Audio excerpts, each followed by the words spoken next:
So last week, we talked about the idea of setting limits and being able to set those limits in a way that kids will actually live within those limits. I mean, limits that we can actually enforce. And so we talked about enforceable statements last week. I know that Jeffrey told me a little bit ago that he tried a few enforceable statements, sort of, and they kind of 50-50.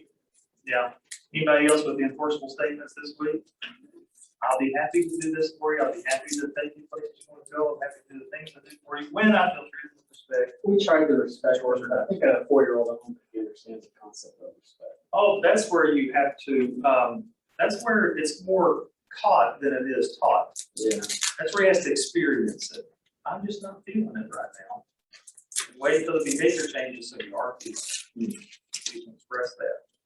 But some of these too, I mean, as he gets older, he'll understand some of that a lot better too. Well, I've got this one to show you. Son comes up and says, Dad, can I have 20 bucks? Dad says, no, but if you wash my car, I'll pay you 20. Here's the enforceable statement. Yeah. So the son goes away and says, okay, but the last time I washed your car, it cost you $50 to have the scratches buffed out. He says, good point. Here's 20 bucks to leave it alone. Make it 30 and I won't back you in. I told you that you know you're doing it well whenever your kids start using it against you.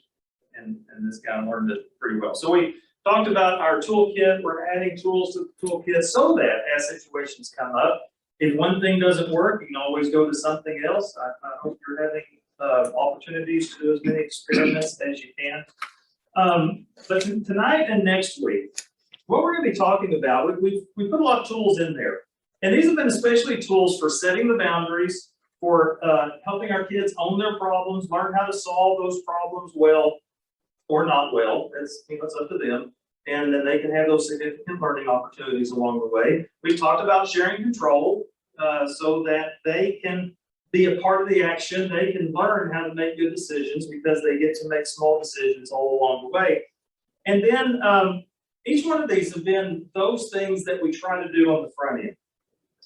Now what we're going to talk about is, well, what happens whenever a child has an SLO and we need to do something about it? I mean, they have an SLO and we've got to respond in some way. And so the idea here is we want to let empathy and consequences do the teaching as much as possible. That we, as a result, we're preparing our kids for the real world because really, that's kind of how the real world acts, doesn't it? I mean, we as adults do certain things and we have consequences. Oftentimes those may be positive consequences, sometimes they're not so good consequences. And we've got to learn how to be able to work through those consequences and come out on the other side so that we're learning from those consequences and we're making better choices later on. And so that's what we're wanting to do with our kids too. The problem we have is whenever we approach our kids with their SLOs and how they perceive the way we approach them. It's what we're going to talk about, this misbehavior cycle, because there is this one cycle that takes place over and over again in so many lives that we need to watch out for. And it starts out, of course, with a misbehavior, an SLO. Kid messes up in some way. And typically, I mean, the old way of doing it and really the more natural way of doing it is just to show my anger, show my frustration, show my irritation. Unfortunately, what that oftentimes leads to is this perception that children get of authority figures. They're mean, they're unreasonable, they always, lash out whenever something's not right. And then that leads to a negative self-concept. And what does a negative self-concept oftentimes lead toward? It starts the process all over again. More misbehavior, more SLOs. And so as we look at how we respond to those SLOs, especially in those moments where we need to step in and provide an opportunity for children to learn from. Our goal should be to get kids to focus more on their own behavior and how that behavior caused a bad situation, caused a consequence, rather than focusing on our reaction to their behavior. And there's a big difference between the two. We're going to be looking more and more at that as we go into this and as we go into next week. Because that's what God does for us. I want to remind us of a few things that God said through Scripture. There's some of the writers there in Psalm 34. Taste and see that the Lord is good. Listen to the language of experiencing consequences, whether it be good or bad. Taste and see that the Lord is good. Blessed is the man who takes refuge in him. Fear the Lord, you his saints, for those who fear him lack nothing. Lions may grow weak and hungry, but those who seek the Lord lack no good thing. Come, my children, listen to me. I'll teach you the fear of the Lord. Whoever of you loves life and desires to see many good days, keep your tongue from evil, and your lips from speaking lies. Almost sounds like an enforceable statement. I'll be happy to whenever you keep your tongue from evil, your lips don't speak lies. Turn from evil, do good, seek peace, and pursue it. Then there's Galatians 6. We know this one. We've heard it a lot. Don't be deceived. God cannot be mocked. A man reaps what he sows. The man who sows to please his sinful nature, from that nature will reap destruction. The one who sows to please the Spirit, from the Spirit will reap eternal life. So, I'm going to play a story here on a video. Make sure we got the sound turned on so you can hear it. Yeah. And I want you to listen as you're listening to this story. See how many of the tools that we've been talking about are illustrated in this story. And listen for how the parents help their daughters focus on their behavior more than the parents' reaction to their behavior.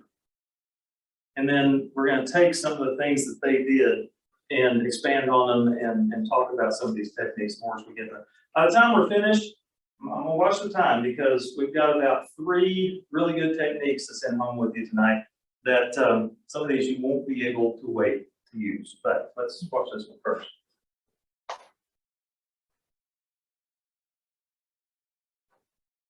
I'm doing this 6-week parenting class. Yeah, and I'm having a good time. We're all having a good time, but there's a couple in the back. They're along the row and they're in the back. Everything I say, they do this.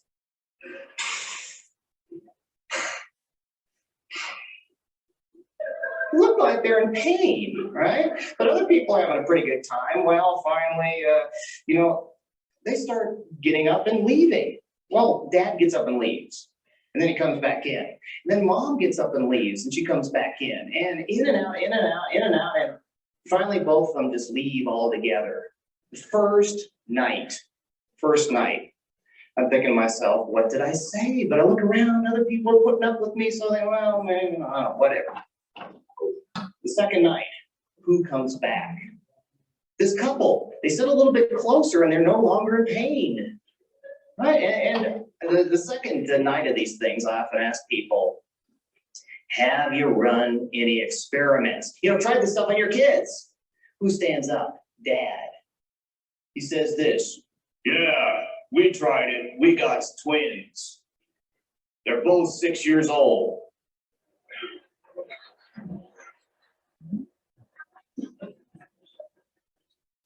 Okay, tell me about it, right?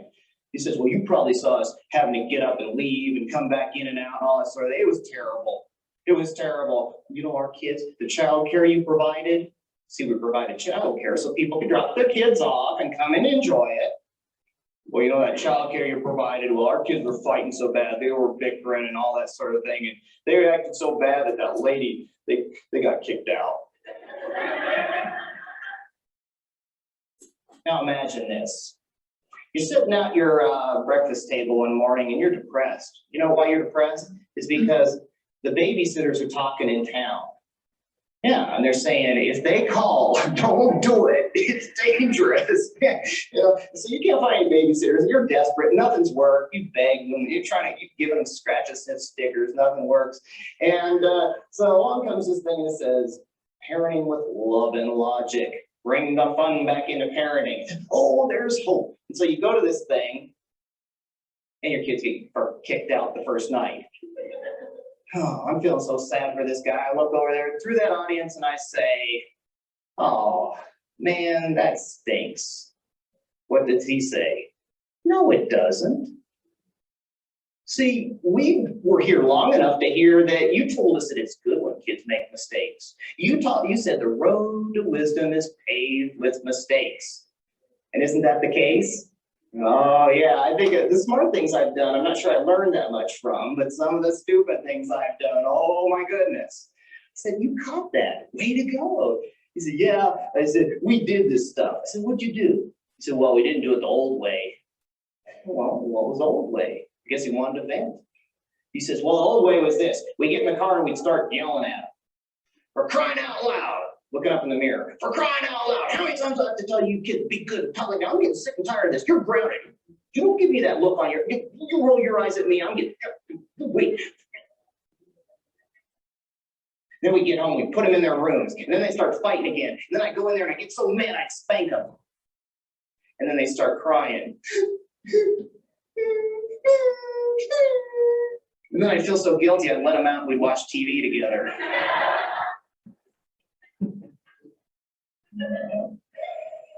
What'd you do? Well, we waited. We waited. Oh, you did learn. You guys learned a lot from going in and out. He said, yeah, we learned that when you don't know what to do, you can delay the consequence. Let's have some repetition here. When you don't know what to do with your kids, what do? Delay the consequence. What's that look like? Well, they got in the car, and instead of yelling, instead of screaming, he looked in the mirror and he said, bad decision. We have to go home now. We're going to have to do something about this, but not now. We're driving. We'll tell you later. Not to worry. I said, well, what'd you do? Well, they said, we called around. We called a whole bunch of people, and tonight, well, we don't know how this is going to work out, but tonight, we got our nice clothes on. And one of the girls says, where are we going? And my wife said, oh, honey, we're going back to that parenting class. We had so much fun. We got kicked out. Who entered right there? She's a friend of Love and Logic. Mabel. Yes, the babysitter from you-know-where. Yes. Who's that lady? Now, you taught us something else, though. He said, he stopped his story. He said, you taught us something else, and you said it was the most important thing, and that nothing else would work unless we did this. You taught us that if you want your kids to learn from a consequence, gain wisdom from one of their mistakes, you have to lock in a strong dose of sadness or empathy before you deliver that consequence. So when Mabel came in, we looked at the kids and we said, how sad. And we said, what? Who's she? How sad. She's going to be watching you. Yeah, and she's going to ask you how you plan to pay her. We're just little kids. Well, I know you'll figure something out. I think she even takes toys for payment. See you later. They said the hardest part was driving away because they imagined two little girls scratching on the back of the door. Got a letter from these people. They told me what happened. They get home that night, little girls exhausted, still have their clothes on. The next morning, we can't pay Mabel. We told her we don't have any money and we don't know what to do. Oh, sweeties. Tell you what. We'll pay Mabel, we'll send her home, and what we'll do is you can pay us. You know, we'll pay her and you pay us. How's that sound? Good. How are you going to pay us? Would you like some ideas? Some kids decide to dig deep down into their piggy bank. How would that work? We don't got that kind of money. Other kids decide that they're going to do a lot of chores in a yard, and they're going to go in the bathroom and clean out the toilets, and they're going to do things like, how would that work for you? Gross. Some kids decide to pay with toys. Well, they're off like speed of light. I mean, they're gone. They come back. What do they have? The toy, the doll with the head missing. Now, is this a good time to practice our empathy? What do we say? Oh, sad. That one's too broken. No problem. They run into the room. They come back out. What do they have? Happy Meal toys. Now, what do you say to that one? Real loud. Oh, you guys are so good. Your kids are good. When you get home from here, they're going to say, treat you better before you went to that thing. In the long run, they're gonna love you a whole lot more. Well, how sad. They go back in their room. Now they come out with something and they're tearing up a little bit, both of them. And it looks like this. What do they have in their hands? It's pink. It's pink. Barbie, Malibu Barbie, the pink Corvette.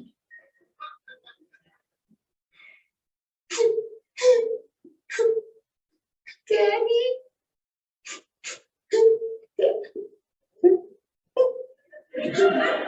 Daddy, if you spank us, can we keep our Barbie?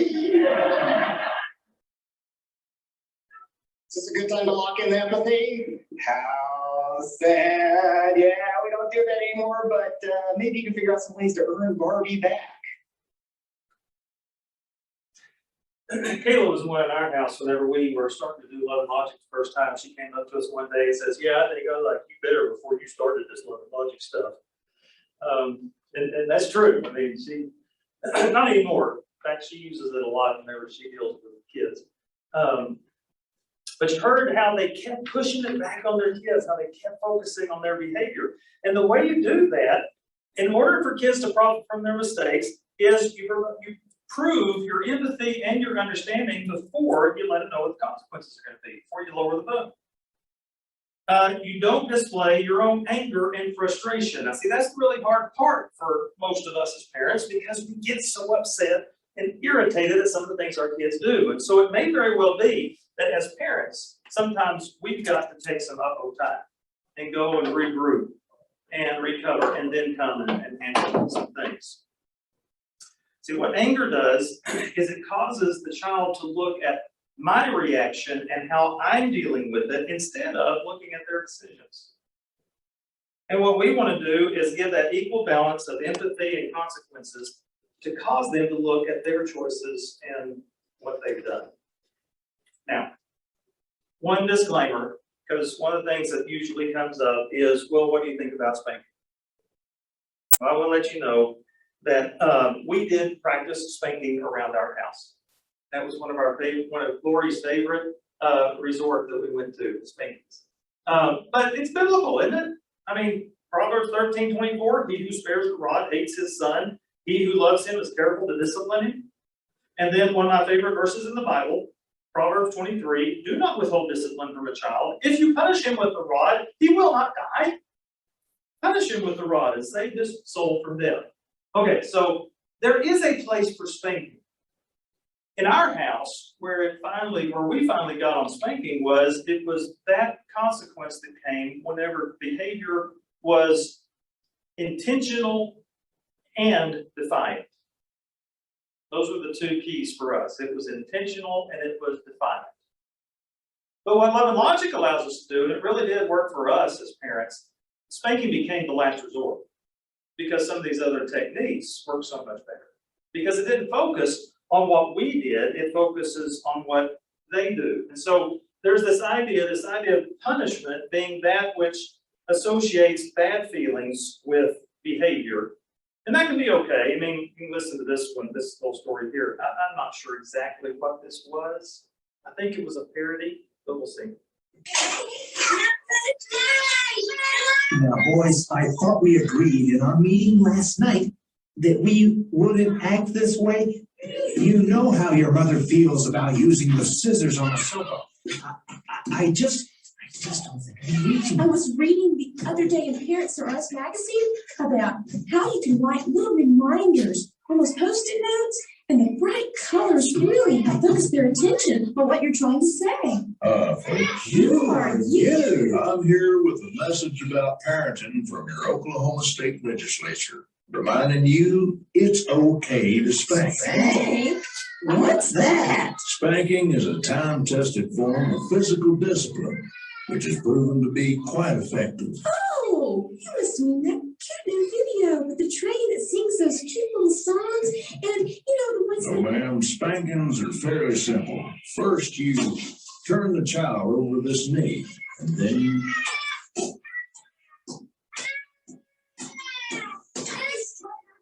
Yeah. Let me.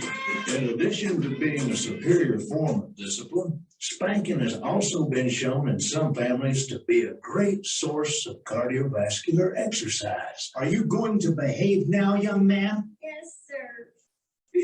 This message brought to you by the Oklahoma State Legislature.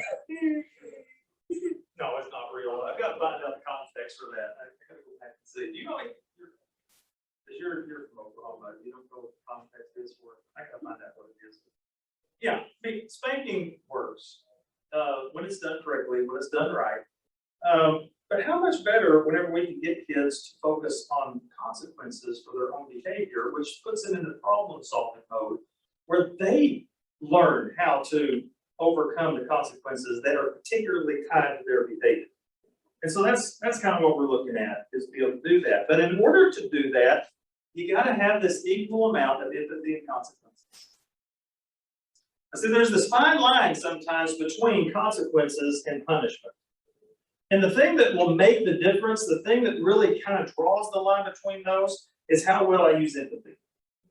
Oh man, how sad. And remember, the different lines we talked about, what a bummer. Oh no, tartar sauce.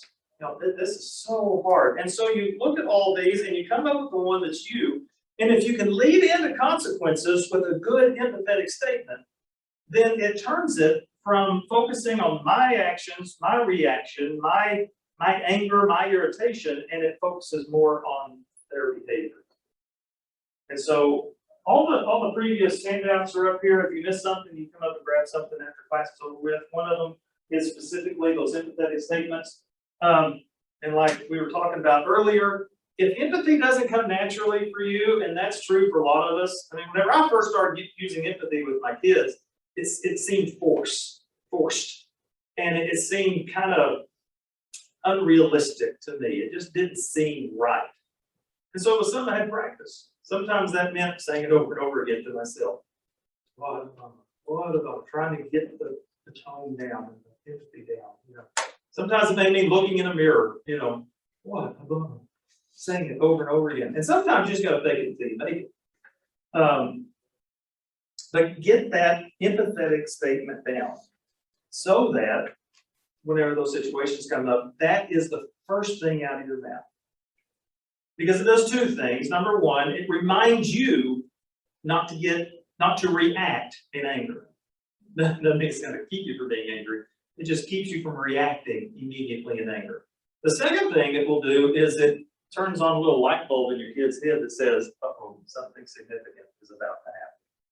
All right, so get those out there. Start with the empathy. I want you to listen how this mom started to learn how to use empathy with her kids.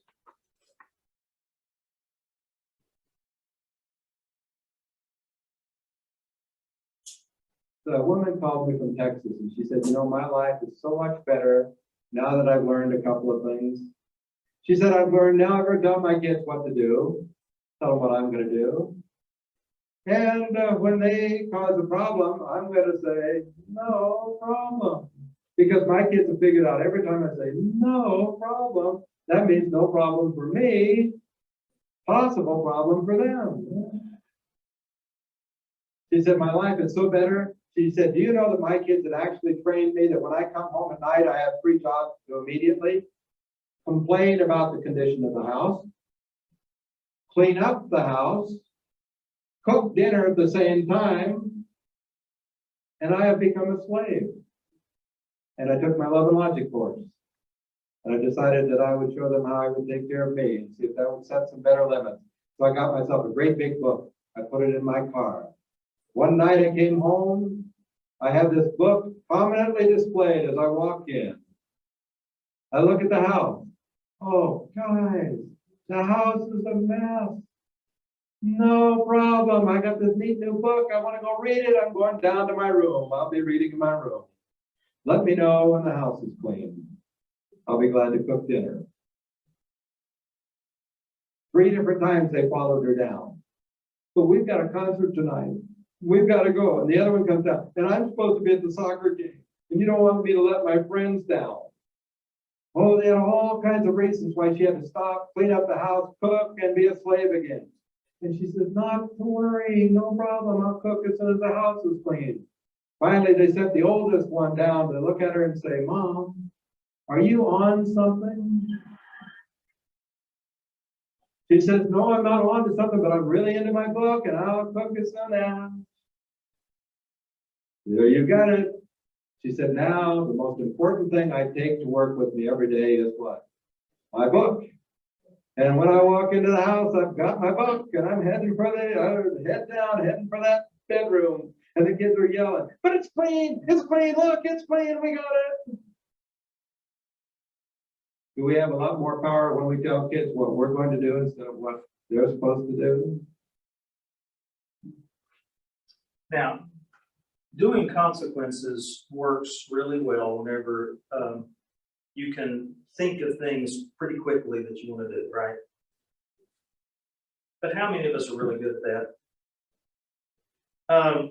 Next week, we're going to talk about logical consequences and how to develop good consequences that make a lot of sense logically. But tonight, the question is, what do you do when you don't know what to do? What do you do whenever a good consequence just doesn't come to mind immediately? Because that's what I found myself in a lot. And really, we do ourselves a disservice and we really give the parents a bad understanding of parenting when we give the idea that you got to know what to do every single time we're on the spur of the moment, because then that's the only way you're a good parent, and that's the only time you'll have a good teachable moment. Like I say, kids can learn, kids can remember.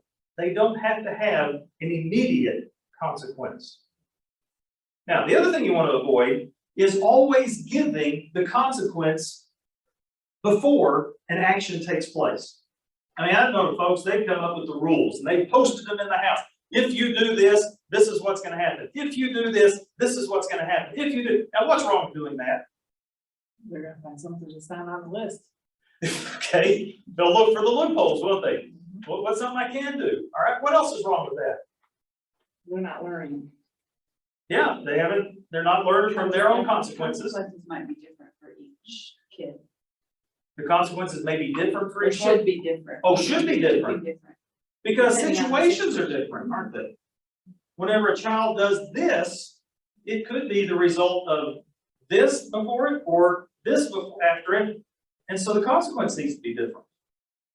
What else is wrong with that? If a kid like one of ours, and they do cost analysis. That's true. If you punch your sister, this will happen. Okay, it's worth it. That's right. I'll do that. You ever do cost analysis? Oh, everybody does cost analysis. We do it at home all the time. Don't think about it that way. Yeah. This is worth going into debt over this because of the reward we'll get out of it. We know all this other stuff that's got to come with it, but we're willing to do that in order to get this reward. Our kids will do that all the time. And the other is, if you just want to be consistent, if you put a consequence out there beforehand, you better do it. You don't pull your gun if you're not willing to shoot it. And if you don't shoot it enough times, your kids will learn they're not serious. It's kind of like, here's the cost analysis. Just supposed to shoot our kids. Yeah, that's it. All metaphor, all metaphor. If you do that again, you're in big trouble. What's his response? Really? How big? I want to know first. All right, so what do you do when you don't know what to do? Well, we just heard one, and that is you buy time. That's the empathetic statement. Oh man, what a problem. No problem. You buy time. And sometimes an empathetic statement is all you're going to need. There's the story that Colin Powell, remember Colin Powell? He was the Secretary of State for George W. Bush.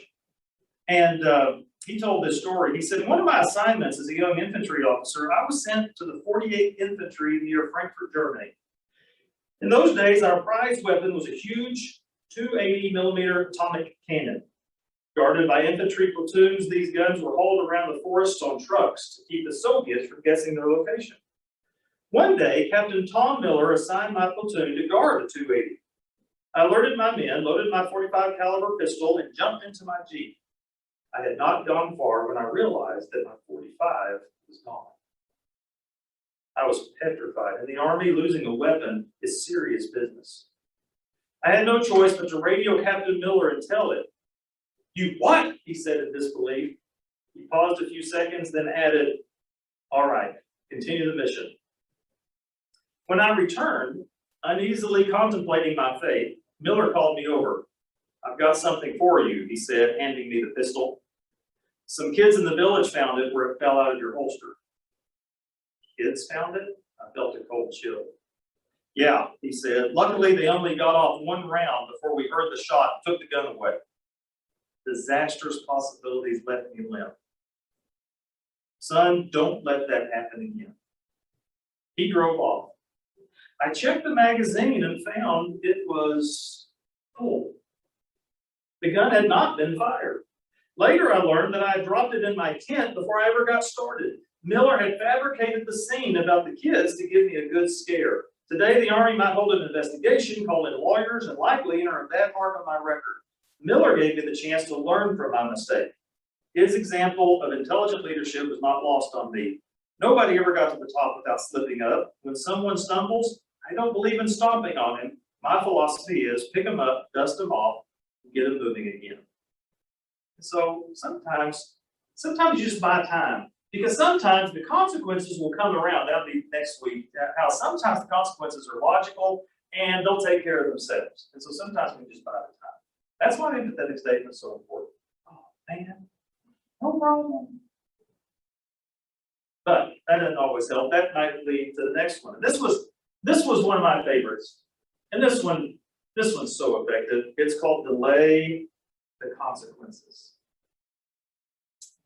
You heard in the thing, but Johnny was one of about four kids, and Johnny was one of those kids that was always doing what he wanted to do, and also he was taking the toys away from his brothers and sisters on his way back from church one Wednesday night, and Mom had been in the class, and so when they got home, they said, Johnny, this is so sad.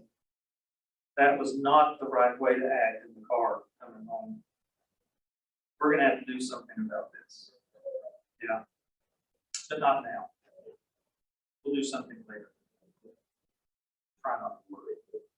Now what happens when you tell a kid, try not to worry? That's the best part about it. Try not to worry. What do? Worry. No, they worry. In fact, most kids can come up with consequences They will too. that you can't come up with. And they'll worry. How about if we do this? How about if we do that? Yeah. Yeah, Or Adam's they'll- done that many times, come up with his own consequences. And Johnny, who never let anything bother him, and he's 5, 6 years old at this time, he just turns to Mom and says, Mom, you know what's going to happen now? He says, I'm not going to get any sleep the whole night. Oh, that's going to be so sad. We're not going to do anything about it right now. We'll do it later. Try not to worry. Oh, try not to worry is good. Later on, Johnny, they'd gotten home from another Wednesday night, and Mom said, all right, kids, it's time for you to get ready for bed. We got school tomorrow. I want you to go to your rooms, and I want you to get ready for bed. And when this timer goes off, I'm going to come around to your rooms. I'm going to kiss you goodnight, tuck you in, and see you later. So she sets the timer. Well, 3 of the kids, there they go. They're getting ready for bed. Johnny, not him. He sits at the bar, at the kitchen, and he's playing with his cards. And he's crashing them up, and boy, the timer's still going. It's down to about 3 minutes. And the oldest child comes through and says, Johnny, you better hurry. You're going to be in trouble. Johnny says, and so he's playing with his cards. And then finally, the timer goes, ding, and Johnny gets up, off to his bedroom. Mom comes walking through. She gets to Johnny's room. Oh, Johnny. And Johnny is mid-leg of one of his pajama bottoms. And she says, Johnny, this is so sad. You're supposed to be ready before that bell ding. But hey, we're not going to do anything about it tonight. You go on to bed. We'll take care of it later. Try not to worry. Now remember, Mom knew Johnny, and Johnny never worried about anything. The next morning, she didn't know if it did any good, but they got up, got in there for breakfast, and the first word out of Johnny's mouth that morning was, Mom, have you figured out what you're going to do about it yet? Now, see, the nice thing about trying not to worry is you get a twofer, because you are going to do something about it. But they worried about it, so they actually got an extra consequence out of it as they're worrying about all this stuff. So try not to worry. Now, Kayla, our oldest, she was the one that we kept telling her, try not to worry, try not to worry, try not to worry. And she came in to Angela one day and said, Mom, you know, when I get in trouble, y'all tell me we're gonna do it later and do something about it later, and you tell me not to worry. She says, you know, on the outside, she said, I'm cool and I'm calm. I don't show that I'm worried about it. She said, but really on the inside, I go, ah! She goes, yes, that's what you want. Try not to worry. So, think you can do that? Remember? Oh, man. Some of you may get a chance before the night's over with to do this. There's an added bonus to delaying the consequences that usually come to phone a friend. That's true. Because when you react immediately, you may do something that later on you're going to regret. Oh, I shouldn't have overreacted about this, or I should have found out more about this situation, or whatever it is. Or I just can't think of what the right thing to do is. See, another way to say it is, you know, it's been a long time since I've been a 5-year-old. And so I'm going to have to kind of check around and see what would be a good thing to do. So we're going to do something about it later. Try not to worry. I want you to notice the other folks in this room, you've got us, phone a friend. Say, yeah, this is something you know, what would you do about this situation? Come up with as many different solutions, and then you come up with the best one. Then put it into use. Like I said, if you are going to do something about it, you're just going to let time be on your side. Questions, thoughts about that one? I see it in some of your eyes. Can't wait. So what are some of the things that you guys did? Like, How we responded, what we did. I'll tell you about some of those. In fact, I'm going to tell you about the next one that sometimes we did. Next week is where we'll really get into some of those, because we're going to talk about how to develop good consequences, most of them logical consequences. And sometimes it took a while for us to think through it. Says, what would you do about this? And then we came up with some. So I am going to give you some next week. This is what we would do about it. Just to say, it doesn't even have to be real elaborate. No. Just a few days ago, actually, our routine is Adam has a snack while I read to him. Then I stop 10 minutes early and he goes and says goodnight to grandma and brushes his teeth. Well, the other night he took longer than 10 minutes to go and brush his teeth and say goodnight to grandma.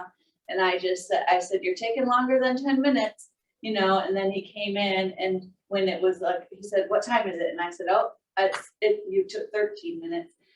And he said, oh, what's going to happen? And I said, oh, I don't know what's going to happen right now. I'm going to have to think about it for a while, but don't worry, I'll think of something before tomorrow night. So then the next night, he said, can I have a snack? And I said, no, you're going to have to brush your teeth first before we can read a story and have a snack, because then I'll know how long it's going to take you to brush your teeth. Oh man, Aunt Kendra, you know, so it was just a simple thing, like just reversed it. So tonight, before we came to church, he said, do I get to have a snack tonight during story time? Please, can I have a snack tonight during story time? You know, so it's just a simple, just switching it around. And I asked him, I said, well, do you think you're going to be able to brush your teeth and say goodnight within 10 minutes? So he went and already said goodnight to her before we came to class. He's like, yeah, I'll be fast. I'm in my bedroom in the bathroom, and he's Getting ready to come to Bible class. and he's standing at the door. Can I come in, Grandma? Can I come in? Well, and this is interesting. Now I got him asking to come in my room, where before he always used to go in my room. But in any case, he's standing at the door saying, can I come in? I said, no, I'm in the bathroom, and I'm screaming at him. But I need to say goodnight. He's screaming at the door. So we are ready and prepared tonight. Yeah, you're right. It doesn't have to be a big elaborate thing. You know, oh man, you know, I know last time it just took you too long, and so we're gonna have to take one thing out, so make sure that you have enough time to take out the most fun thing. Yeah. We'll try it again later. Thank you for understanding.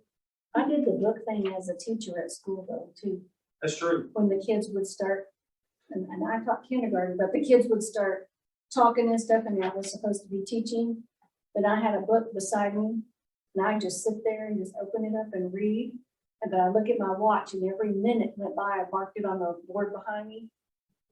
I just marked it on the board behind me, and they're like, oh, do we get to do, I said, oh, but wait, you owe me 5 minutes, look, there's 1, 2, 3, 5, I'm counting up.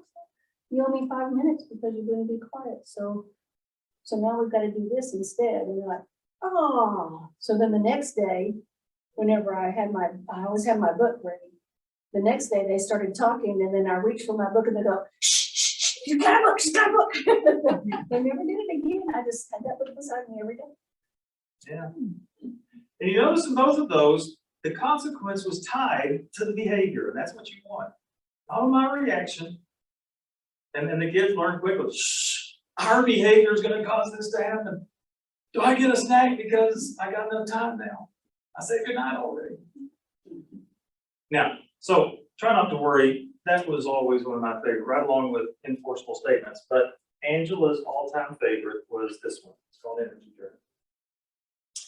Energy drain is one of those that you can use for just about any SLO. But it works best if you have just a little bit of dramatic piece of you, a heart for drama. Dramatic flair. Oh, flair, dramatic flair. Not that you live in drama, but you have some dramatic flair. And so this is kind of what a energy drain kind of looks like. First time Angela used it, again, we had gone to this love and logic class. I always had meetings after class on Wednesday night, and it's so funny how many love and logic stories we got after class on Wednesday night. And she's headed home from class, and she's got our 3 kids. And they have started fighting in the car. I mean, they're pulling on a toy, and they're yelling at each other, and they're griping about this and griping about that, being all noisy. And so Angela's trying to figure out what she's going to do, and then it comes to her. And so this is kind of how it went. She's driving along, all this racket's going on, and all of a sudden, oh! And she pulled over to the side of the road, and she just turned off the key, and she put her head on the steering wheel and just went, whoo! Now this time the kids in the back seat are all, Mom, are you okay? Yeah. Whew, just a minute. Just a minute. I'll be all right. I'll be all right. It'll be good. It'll be good. Just, whoo! I'll get there. I don't know if we can make it home or not. She said, we may have to walk home. I don't know. She said, whenever y'all act like that, I just feel all the energy drain out of my body, and I just don't have any energy. And just give me a minute. Boy, they are just silent at the back of the car. But finally, she gets up and said, okay, I think I can make it home now. So she turned on the ignition and she put it in drive. She got the rest of the way home. And then she stumbled inside the house and she plopped down on the couch. And the kids are around her going, Mom, are you going to be okay? She said, yeah, really, I'm all right. I'm telling you, whenever y'all act like that, I just drains all the energy out. She said, you know what? I think maybe I'm going to need your help to refill my energy. What's the things y'all think y'all can do to help refill the energy? It's wonderful. Later on, she got this down. And the kids were, they were fighting over something at home. And all Angela did, she kind of forgot herself and she went, yes! And she went, oh! And the kids said, whoa, wait, there she goes again. Energy drain, you start off with an unacceptable behavior. Something the kids are doing.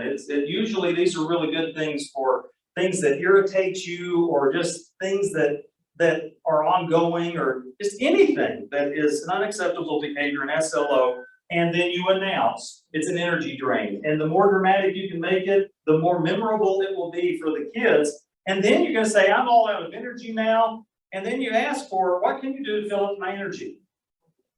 And be sure that you have some payback options for those energy drains.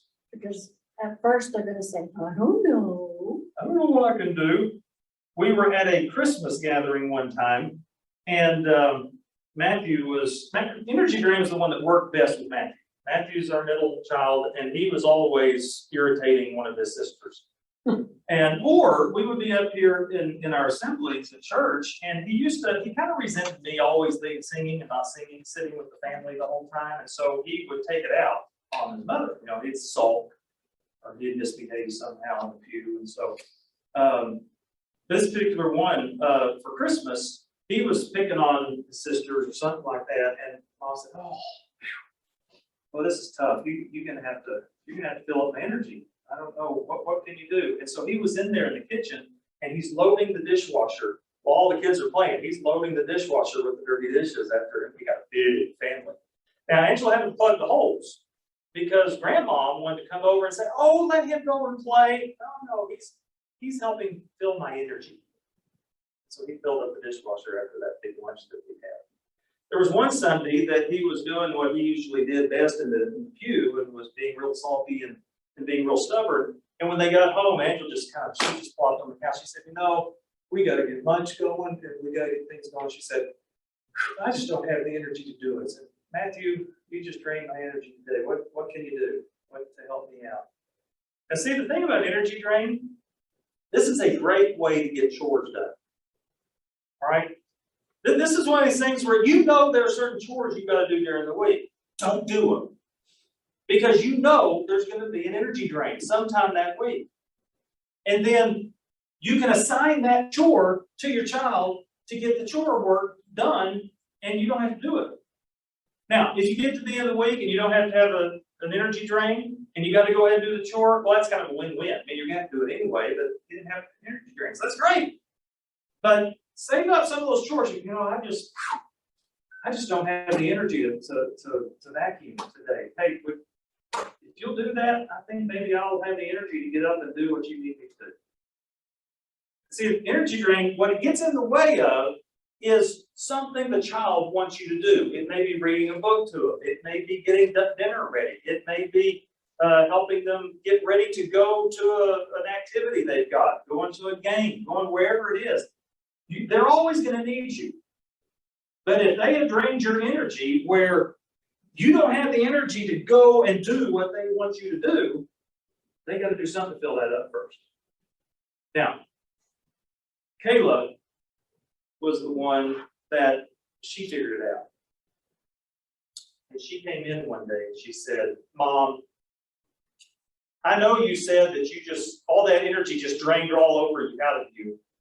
I didn't see anything draining out of you. Now that was a particularly difficult year for Kayla in school. She had a group of teachers that were, well, kind of irritating. And she had a number of homework assignments that really were irritating to all of us. And so Angela said, Kayla, you remember the other night whenever you were all frustrated and you were just in tears because of this homework assignment you had to do? You remember how you felt? She said, uh-huh.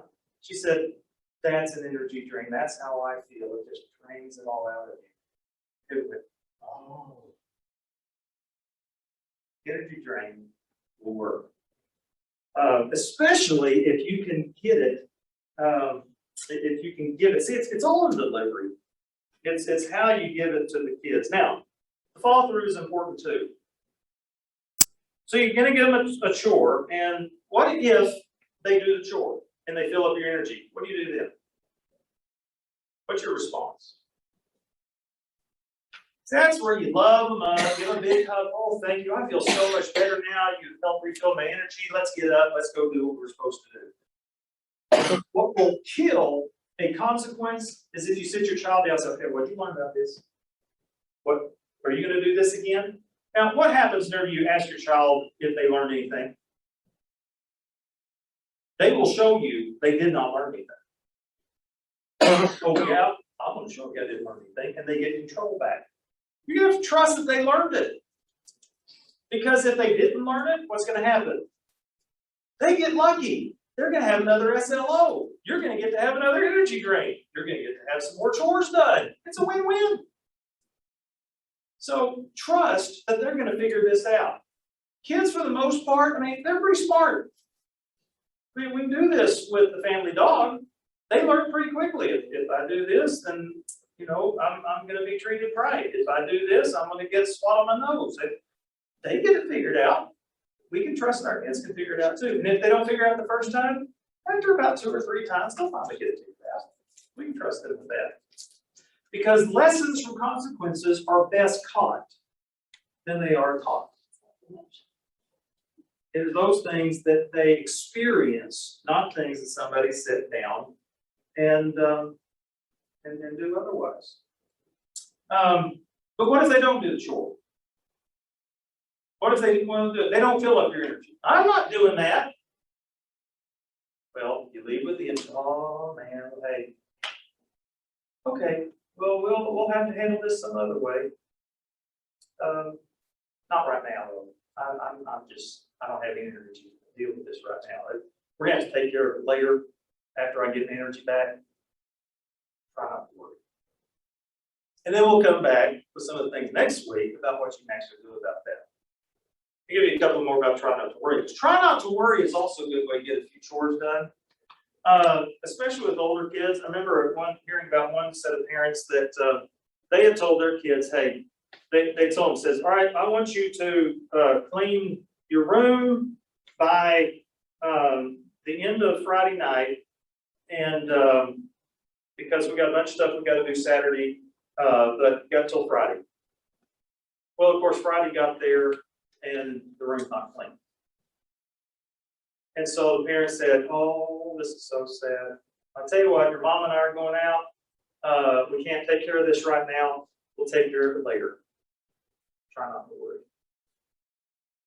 So that's where you kind of combine it with a strategic training session, because then this group of parents, they came in. They said, you know, it's a lot easier to get your kids to do what they want to do when they're half asleep. Said, come in, get a nice cold, wet rag.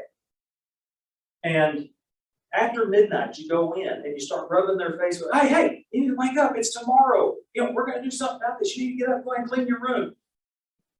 And a little bit, some kids will respond to that pretty good. You can come up with these opportunities where we'll take care of it tomorrow. And you need to take care of it tomorrow. All right, so we have talked about 3 new tools.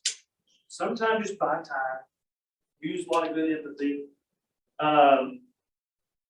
Use delay the consequences. Not going to do it right now. Need to think about this. We will take care of it later. Try not to worry. And then the energy drain. Energy drain worked really good for a lot of those kids. So this week, experiment with more of those techniques on that toolkit, and then give empathy, give the delayed consequences, give the energy drain a try this week. Let your kids experience the consequences, focusing on their behavior, and then come back next week with a few stories about how that went. Like I said, next week we're going to come back and look at, okay, what are we going to do? We delayed the consequences. What are some things then you can follow up with? And especially, you hear a lot about logical consequences. If you can tie the consequence directly to the behavior, this is what would happen to someone in the real life situation. How can you do that? And we'll talk more about developing those kinds of things. So go and enjoy it this week. I mean, even with consequences, they can be